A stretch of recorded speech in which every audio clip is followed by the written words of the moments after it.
Hello दोस्तों, स्वागत है आप सभी का आज की क्लास में। जैसा कि आप लोगों को पता है कि हम लोग इस क्लास में आपके सीटीटी एग्ज़ाम के ईवीएस सेक्शन में पूछे जाने वाले एनसीईआरटी के कुछ क्वेश्चंस और उनसे रिलेटेड जो टॉपिक होते हैं उनके बारे में बात करते हैं।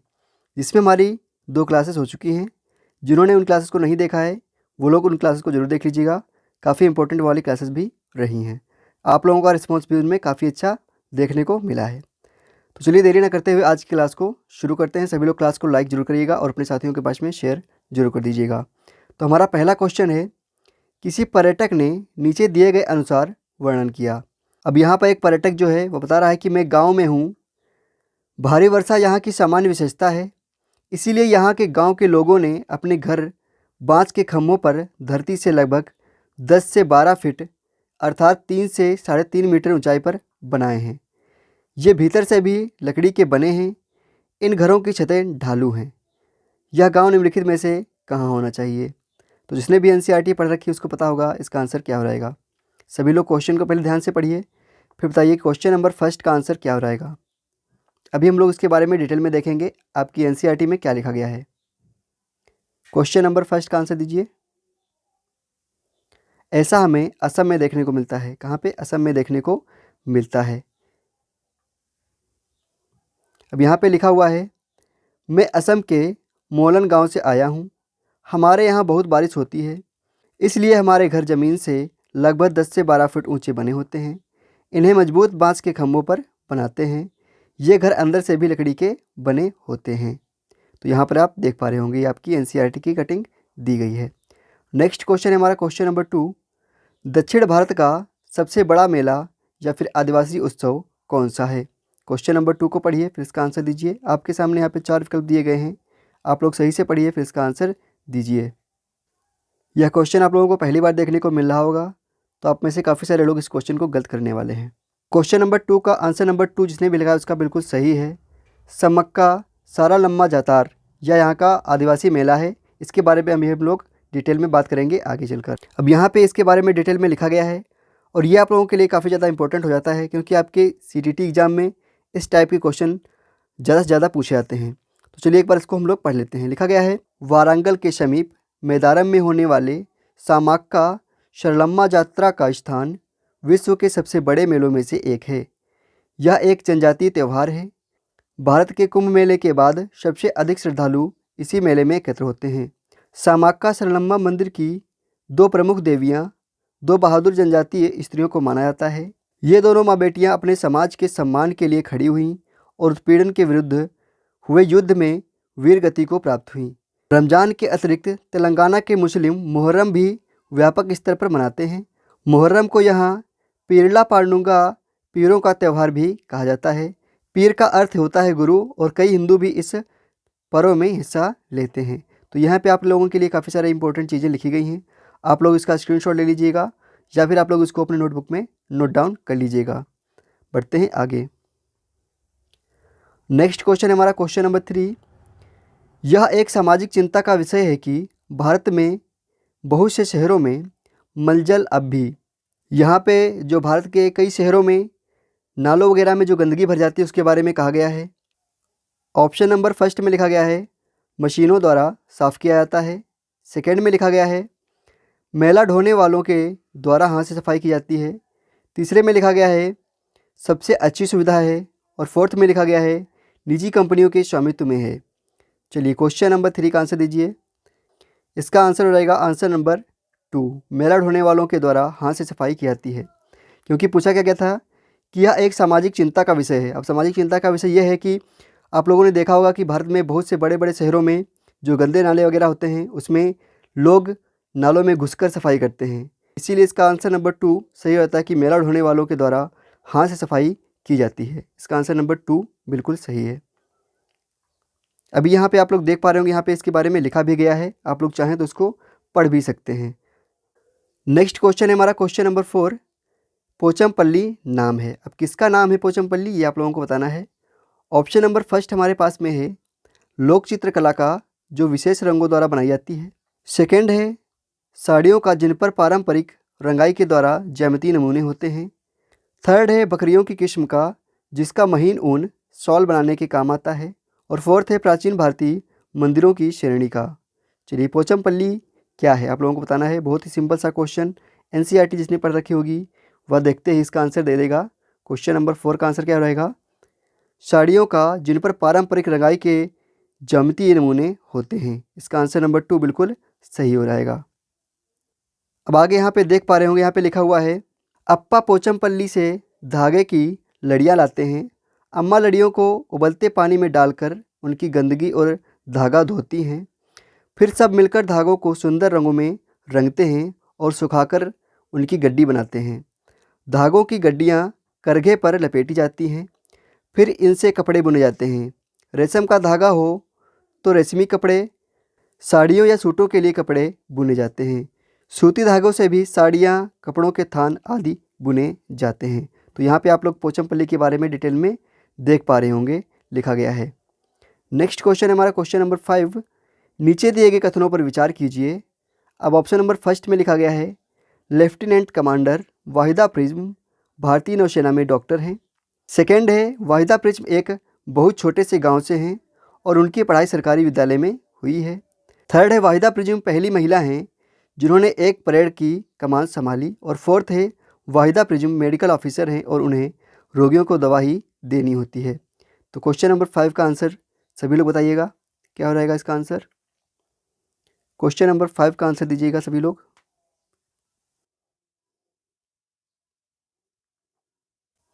तो क्वेश्चन नंबर 5 का आंसर नंबर 3 बिल्कुल सही है। और डी वाला इसलिए गलत है क्योंकि यहाँ पे लिखा गया है वाहिदा प्रिज्म मेडिकल ऑफिसर हैं, जो कि बिल्कुल सही बात है। उसके आगे लिखा गया है और रोगियों को दवा ही देती हैं, जबकि यहाँ पे ऐसा नहीं है। वो रोगियों को दवा देने के साथ में अन्य कई काम भी करती हैं। जैसा कि आप यहाँ पे देख भी पा रहे होंगे, यहाँ पे लिखा गया है क्या है, परेड की कमान भी संभाली थी इन्होंने। इनके बारे में डिटेल में लिखा गया है, हम लोग एक बार इनके बारे में देख लेते हैं। अब यहाँ पे आप देख पा रहे होंगे, यहाँ पे प्रश्न पूछे गए हैं, फिर उनके आंसर जो है वाहिदा ने दिए हैं। पहला प्रश्न पूछा गया है वाहिदा आप अपने बचपन और स्कूल के बारे में बताइए। तो वाहिदा बोलती हैं मैं थाना मंडी नाम के एक बहुत छोटे गांव से हूं। यह जम्मू कश्मीर के राजौरी ज़िले में है। मैंने सरकारी स्कूल से पढ़ाई की है। मेरे गांव की कई लड़कियां इस स्कूल में पढ़ने आती थीं। फिर यहाँ पे वाहिदा से दूसरा प्रश्न पूछा गया तो आपकी डॉक्टरी की पढ़ाई का क्या हुआ। तो वाहिदा ने बताया मैं भारतीय नौसेना में डॉक्टर हूँ। नौसेना में काम करने वाले डॉक्टर मरीजों को सिर्फ दवाई ही नहीं देते हैं, वे दरअसल मेडिकल अधिकारी होते हैं। जहाज़ 3-4 महीनों के लिए समुद्र में जाता है, तब मेरी जिम्मेदारी होती है कि सबकी तबीयत ठीक रहे। मैं जहाज़ पर मौजूद सभी अधिकारियों और नाविकों का चेकअप करती हूँ। तो यहाँ पे इनके बारे में डिटेल में लिखा गया है, आप लोग उसको नोट डाउन ज़रूर करिएगा अपनी नोटबुक में। आप लोग चाहें तो उसका एक बार स्क्रीनशॉट ले सकते हैं। नेक्स्ट क्वेश्चन है हमारा क्वेश्चन नंबर 6। वाराणसी की कढ़ाई की अद्वितीय कला है। चलिए क्वेश्चन नंबर 6 का आंसर दीजिए। ऑप्शन नंबर फर्स्ट है जरदोजी, सेकंड है तोड़ा, थर्ड है फुलकारी और फोर्थ है कांथा। चलिए क्वेश्चन नंबर 6 का आंसर दीजिए। तो क्वेश्चन नंबर 6 का आंसर नंबर फर्स्ट जिसने मिल गया उसका बिल्कुल सही हो जाएगा यहाँ पर। चलिए इसके बारे में एक बार हम लोग डिटेल में देख लेते हैं। यहाँ पे लिखा गया है साड़ी बुनना वाराणसी के आसपास लाखों लोगों के लिए एक कुटीर उद्योग है। बनारसी साड़ियों के लिए अधिकांश रेशम मुख्य रूप से दक्षिण भारत के बेंगलुरु से आता है। अब यहाँ पर किमखाब जो होती है वह बारीकी रेशम और सूत में सोने और चांदी के उपयोग की कला है, जिसमें चांदी की पृष्ठभूमि पर सोने के तार से जरी का महंगा काम किया जाता है। अत्यधिक खूबसूरत इस कला में पक्षियों, जंतुओं और ज्यामितीय पैटर्नों को बूटेदार और जाल के पैटर्न में अलंकृत किया जाता है। जरदोजी की कढ़ाई वाराणसी की एक विशेष अन्य कला है जो विश्व भर में प्रसिद्ध है। तो यहाँ पे आप देख पा रहे होंगे जो जरदोजी की कढ़ाई होती है वह वाराणसी की एक अन्य विशेष कला है जो विश्व भर में फेमस है। तो यहाँ पे इसके बारे में लिखा गया है। बाकी जो हमारा इसमें पॉइंट है वो भी आप लोगों के लिए काफ़ी ज़्यादा इंपॉर्टेंट रहता है, उसको भी आप लोगों को नोट डाउन करना चाहिए। अब जिसको भी PDF से पढ़ना होता है उसको मैं बताना चाहूँगा कि आप लोग प्ले स्टोर पर जाकर हमारी मास्टर शेड्डा ऐप को डाउनलोड कर सकते हैं। वहाँ पे आपको यूट्यूब पर होने वाली सारी क्लास की PDF देखने को मिल जाएंगी। सबसे पहले आप लोगों को प्ले स्टोर पर जाना है, वहाँ से आप लोगों को मास्टर शेड्डा सीटेट एग्ज़ाम नोट सर्च करना है। आपके सामने हमारी ऐप दिख जाएगी, आपको उसको डाउनलोड करके साइन अप कर लेना है। फिर आप जैसे ही होम पेज पर आएंगे आपके सामने पहला वाला इंटरफेस दिखाई देगा, जो यहाँ पे आप लोगों के सामने दिखाई दे रहा है, ये वाला इंटरफेस दिखाई देगा। वहाँ पे आपके सामने एक ऑप्शन लिखा होगा सेकेंड नंबर पे यूट्यूब क्लास नोट्स करके, जैसा कि आप यहाँ पे इमेज में देख पा रहे होंगे। ये वाला वहाँ पे एक ऑप्शन लिखा होगा जिस पे लिखा होगा यूट्यूब क्लास नोट्स। आपको इस पर क्लिक करना है। इस पर आप क्लिक कर देंगे तो आपके सामने दूसरा पेज ओपन हो जाएगा जिसके ऊपर लिखा होगा यूट्यूब क्लास नोट्स। यहाँ पे आप देख पा रहे हो, यहाँ पे लिखा होगा यूट्यूब क्लास नोट्स। अब यूट्यूब पर होने वाली जितनी भी क्लासेस होती हैं उनकी PDF आपको यहाँ पर मिल जाएंगी। आपको जिस क्लास का PDF पढ़ना है उस पर आपको क्लिक करना है। क्लिक करने के बाद में आप नेक्स्ट पेज पे आ जाएंगे जो इस प्रकार का रहने वाला है। अगर आप लोगों ने EVS पे क्लिक किया तो EVS का पेज खुल के आएगा जो कि इस प्रकार से होगा। जैसे ही आप इस पर क्लिक करेंगे आपके सामने दो बटन शो होंगी, एक रीड PDF की और दूसरा ओपन वीडियो लिंक, जहाँ से आप वीडियो को देख सकते हैं। तो ये हमारा सिंपल सा स्टेप था, इसको आप फॉलो करके PDF को पढ़ सकते हैं। चलिए आगे देख लेते हैं अपना नेक्स्ट क्वेश्चन। नेक्स्ट क्वेश्चन है हमारा क्वेश्चन नंबर 7। निम्नलिखित में से कौन सा अंतरिक्ष में यात्रा के लिए प्रयोग करेंगे? ऑप्शन नंबर फर्स्ट है सैटेलाइट या उपग्रह, ऑप्शन नंबर सेकंड है रॉकेट, ऑप्शन नंबर थर्ड है वायुयान और ऑप्शन नंबर फोर्थ है उल्का पिंड। चलिए क्वेश्चन नंबर 7 का आंसर दीजिए। निम्नलिखित में से कौन सा अंतरिक्ष में यात्रा के लिए प्रयोग करेंगे? क्वेश्चन नंबर 7 का आंसर दीजिए, क्या हो रहेगा? क्वेश्चन नंबर 7 का आंसर नंबर 2 बिल्कुल सही हो रहेगा। रॉकेट का प्रयोग किया जाता है अंतरिक्ष में यात्रा करने के लिए।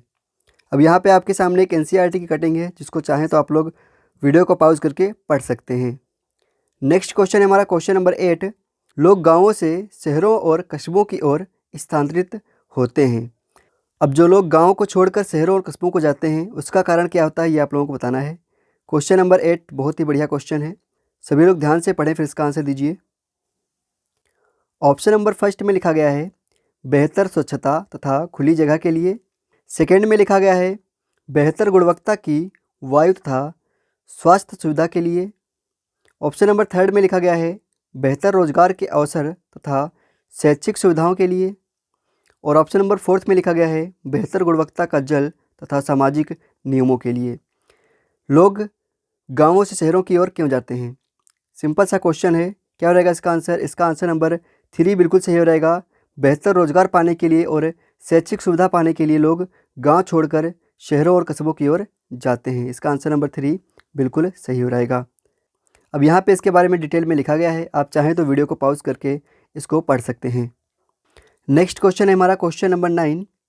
हम शहरी क्षेत्रों में यह देखते हैं कि अधिकांश कुएँ जो लगभग 40 वर्ष पूर्व पानी भरने के लिए उपयोग किए जाते थे अब सूख गए हैं। इन कुओं में पानी के सूखने के नीचे दिए गए संभावित कारणों पर विचार कीजिए। आप में से काफ़ी सारे लोगों ने देखा होगा जो पहले कुएं हुआ करते थे उनमें पहले हमें पानी देखने को मिलता था, लेकिन अब वो कुएं सूख गए हैं। उनके सूखने का सही और संभावित कारण क्या है, ये आप लोगों को बताना है। ग्रामीण क्षेत्रों में तो अभी भी हम लोगों को कई जगह पे कुएं में पानी देखने को मिल जाता है, लेकिन शहरी क्षेत्रों में अधिकतर सारे कुएँ जो हैं वह सूख गए हैं। ऐसा क्यों है, ये आप लोगों को बताना है। क्वेश्चन नंबर 9 का आंसर सभी लोग देंगे जल्दी से पढ़कर। यहाँ पे आपके सामने 3 विकल्प लिखे गए हैं, इसके आगे के विकल्प आगे वाले पेज में हैं। तो पहले आप लोग ये वाले 3 विकल्प पढ़ लीजिए, फिर हम लोग आगे वाले पेज पे जाएंगे। तो हमारा पहला ऑप्शन लिखा गया है कोई भी कुओं का उपयोग नहीं करना चाहता क्योंकि सभी घरों में टोटियाँ लगी हैं। दूसरे में लिखा गया है लोग विद्युत मोटर द्वारा भूमि जल खींचना पसंद करते हैं। और तीसरे में लिखा गया है पेड़ों, कुओं और आसपास की ज़मीन को अब सीमेंट कोल तार द्वारा ढक कर वातावरण को साफ बना दिया गया है। नेक्स्ट ऑप्शन में लिखा गया है जिन झीलों तालाबों में वर्षा का पानी इकट्ठा होता था अब वह नहीं है, उन स्थानों पर ऊंचे भवन देखे जा सकते हैं। यहाँ पे आपके सामने ऑप्शंस लिखे गए हैं, आप लोगों को सही उत्तर छांट के बताना है कि कौन कौन से ऑप्शन सही थे। जो आपके सामने ये ए से लेकर डी तक ऑप्शन है, इनमें से कौन कौन से ऑप्शन सही हैं। यहाँ पे 3 ऑप्शन हैं, आप लोग पहले इनमें से छांट लीजिए, फिर डी वाला आप लोगों को दोबारा से दिखा देते हैं। तो यहाँ पे आप लोगों ने पढ़ लिया होगा। नेक्स्ट पेज में हम लोग आ गए हैं, आप लोगों को बताना है कि इनमें से कौन कौन से ऑप्शन सही हैं। क्वेश्चन नंबर 9 का आंसर कौन सा सही हो रहेगा? तो क्वेश्चन नंबर 9 का ऑप्शन नंबर 2 जिसने भी लगाया उसका सही है। इसका ए वाला केवल गलत था, बाकी बी, सी और डी वाले सही थे।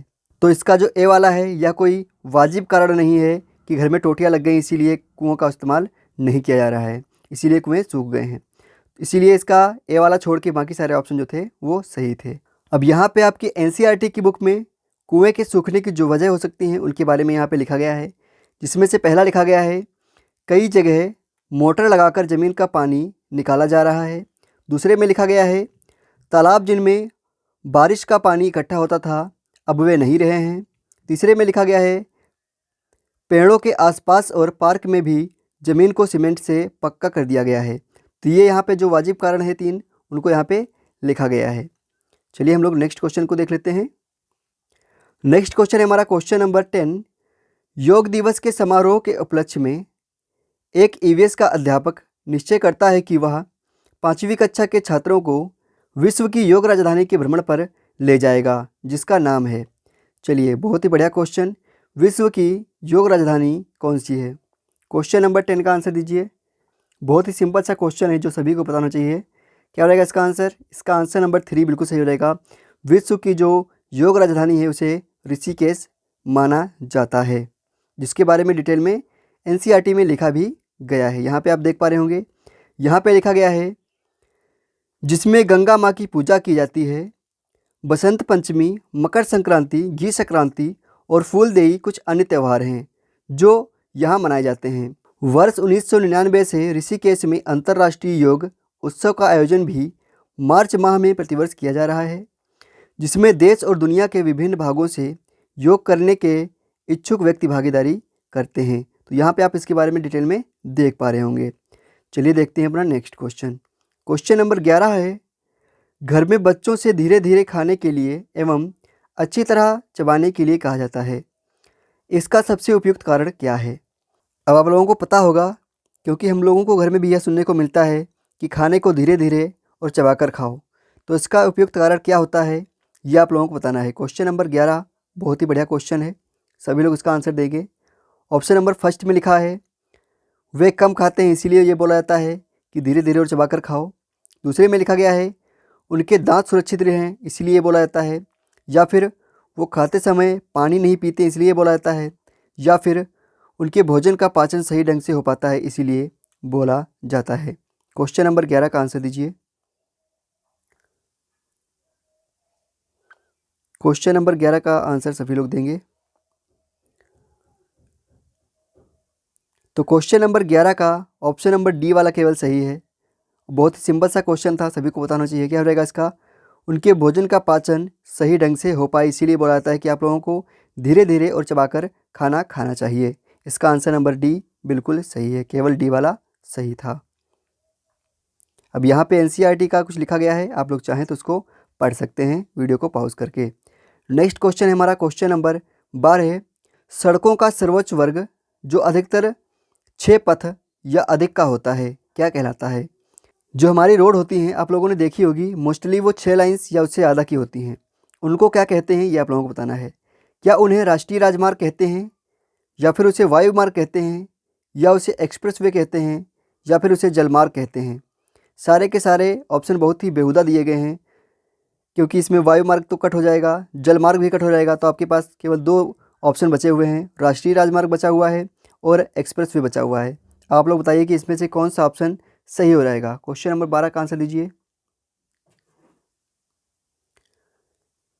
जो रोड 6 लाइन या उससे ज़्यादा की होती हैं उन्हें क्या बोलते हैं? उन्हें एक्सप्रेसवे बोला जाता है। क्या बोला जाता है? उन्हें एक्सप्रेसवे बोला जाता है।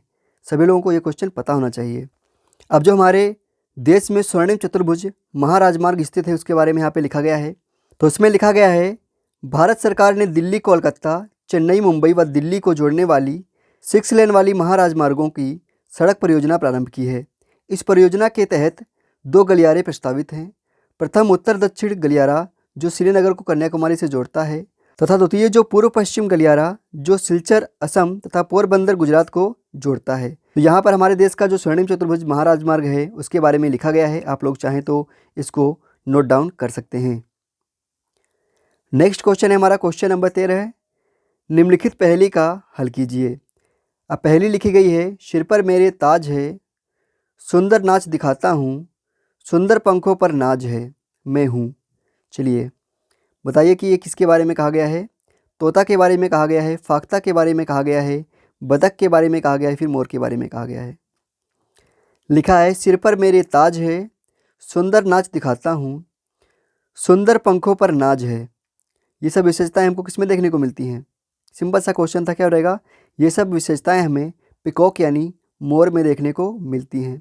उसके सिर पर पंखड़ी टाइप की लगी होती हैं, इस टाइप की लगी होती हैं, और सुंदर नाच भी करता है और उसके पंख भी काफ़ी सुंदर होते हैं, जिसके बारे में आगे यहाँ पर लिखा भी गया है कि सिर पर मेरे ताज है, सुंदर पंखों पर नाज है, सुंदर नाच दिखाता हूँ, राष्ट्रीय पक्षी कहलाता हूँ। और किसके बारे में बात कही जा रही है? यह मोर के बारे में बात कही जा रही है। यहाँ पे कौवा भी बना हुआ है, तो कौवा के बारे में बात नहीं कही गई, या मोर के बारे में बात कही जा रही है। चलिए आगे देखते हैं। क्वेश्चन नंबर 14 है, दमन एवं दीव की लोकप्रिय कला एवं शिल्पकारी है। ऑप्शन नंबर फर्स्ट है बांस की शिल्पकारी, सेकंड है वर्ली चित्रकारी, थर्ड है पत्थर की शिल्पकारी, और फोर्थ है कछुए के कवच की शिल्पकारी। अब दमन एवं दीव की जो लोकप्रिय कला है वह कौन सी है, आप लोग बताइएगा। क्वेश्चन नंबर 14 का आंसर दीजिएगा।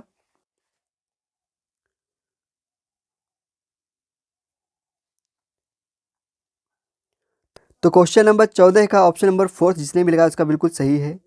दमन एवं दीव की लोकप्रिय जो शिल्पकारी है वह कछुए के कवच की शिल्पकारी होती है। इसके बारे में डिटेल में यहाँ पे लिखा गया है, आप लोग पढ़ भी सकते हैं। लिखा गया है, नक्काशी दीव क्षेत्र के कुछ प्रचलित शिल्प हैं। कछुए के खोल का उपयोग सजावटी और घरेलू वस्तुएं बनाने के लिए किया जाता है। दांत पर नक्काशी की कला दमन दीव दोनों के ही शिल्पकारों द्वारा की जाती है। तो यहाँ पे आप लोग इसके बारे में डिटेल में देख सकते हैं। नेक्स्ट क्वेश्चन है हमारा क्वेश्चन नंबर 15, विटामिनों तथा खनिज लवणों को सूक्ष्म पोषक तत्व कहा जाता है, क्योंकि ऑप्शन नंबर फर्स्ट में लिखा गया है इनको केवल कृत्रिम संपर्कों द्वारा प्राप्त किया जाता है। ऑप्शन नंबर सेकंड में लिखा गया है इनकी कमी या अभाव से विविध प्रकार के रोग हो जाते हैं। थर्ड में लिखा गया है मनुष्यों में इनकी आवश्यकता कम मात्रा में होती है। और फोर्थ में लिखा गया है ये सभी खाद्य पदार्थ के महत्वपूर्ण घटक हैं। चलिए क्वेश्चन नंबर 15 का आंसर दीजिए। विटामिनों तथा खनिज लवणों को सूक्ष्म पोषक तत्व इसलिए कहा जाता है क्योंकि मनुष्य में इसकी आवश्यकता कम मात्रा में होती है। मनुष्य में इसकी आवश्यकता कम मात्रा में होती है, इसीलिए विटामिनों तथा खनिज लवणों को सूक्ष्म पोषक तत्व कहा जाता है। तो इसका आंसर नंबर 3 बिल्कुल सही हो जाएगा। और यहाँ पे आप इसके बारे में पढ़ भी सकते हैं। लिखा गया है हमारे शरीर को खनिज लवणों की आवश्यकता अल्प मात्रा में होती है। यहाँ पे आप देख पा रहे होंगे हमारे शरीर को खनिज लवणों की आवश्यकता अल्प मात्रा में होती है। शरीर के उचित विकास तथा अच्छे स्वास्थ्य के लिए प्रत्येक खनिज लवण आवश्यक होते हैं। तो यहाँ पे आप लोग देख भी पा रहे होंगे इसके बारे में लिखा गया है। आप लोगों को अगर ये वाली PDF चाहिए तो आप लोगों को करना क्या है, ये आप लोगों को बता दिया गया है। आप लोगों को मास्टर शेल ड्राइव को डाउनलोड करना है, फिर आपको यूट्यूब क्लास नोट्स में जाना है, वहाँ पे आप लोगों को इस क्लास की PDF देखने को मिल जाएगी। साथ ही साथ में आप लोग वहाँ पर हिमांशी मैम की जो क्लास होती हैं उनकी भी PDF वहाँ पर आप पढ़ सकते हैं। तो ये थे आज की क्लास के कुल 15 क्वेश्चन। अब आप सभी लोगों को बताना है कि आपके 15 क्वेश्चन में से कितने क्वेश्चन सही हुए हैं। सभी लोग नीचे बताएंगे कि आपके 15 क्वेश्चन में से कितने क्वेश्चन सही हुए हैं। आपकी EVS की क्लास जब भी शुरू हुआ करे तो आप लोग नोटबुक और पेन लेके बैठा कीजिए, जो भी इंपॉर्टेंट पॉइंट हो उसको नोट डाउन करने के लिए, और साथ ही साथ में आपके कितने क्वेश्चन सही हो रहे हैं ये भी उस पर लिखने के लिए आप लोगों के पास में नोटबुक और पेन जरूर होनी चाहिए। तो आज की क्लास देखने के लिए आप लोगों का बहुत बहुत धन्यवाद। मिलते हैं आप लोगों को नेक्स्ट वीडियो में, तब तक के लिए जय हिंद और जय भारत।